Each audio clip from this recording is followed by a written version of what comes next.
probably, I don't know, a month and a half ago, maybe a little longer, maybe a little shorter, not really sure.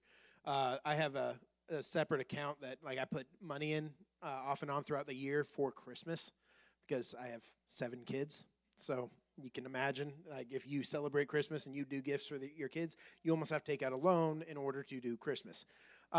So I have another account that I was putting money into specifically for Christmas, and like a month and a half ago or so, the Lord said, give all of that to a certain place. And I'm like, God, this is the wrong time of the year to empty that account. Like a month away. And he goes, no, I've got that taken care of. Don't worry about it. Give that.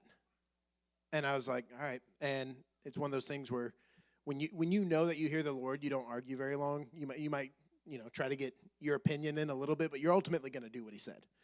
And so went ahead and just gave it. And then this week, out of nowhere, somebody came and said, hey, they gave us a little more than 2.5 times what I had set aside and said, this is for your family for Christmas. I want them to have the best Christmas ever.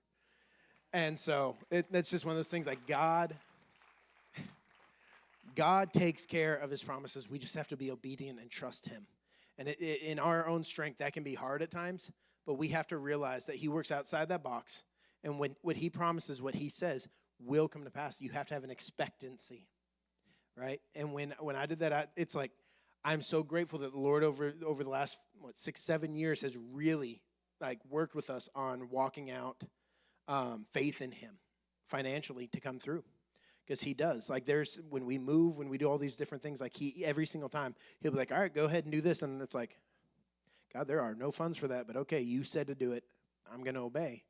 And the more we learn to hear him and recognize that voice, the more accurate it becomes every single time. And so, there were hiccups along the way where we didn't discern correctly, and then it was like, oh, and God, you got to bail us out. And then there were times where, it was spot on, and then over time that discerns, just like operating the prophetic, just like operating all these other things, it grows, and you become more confident in it. You become more confident in God. And when your confidence increases, the level of faith that's displayed in your life increases with it. Amen.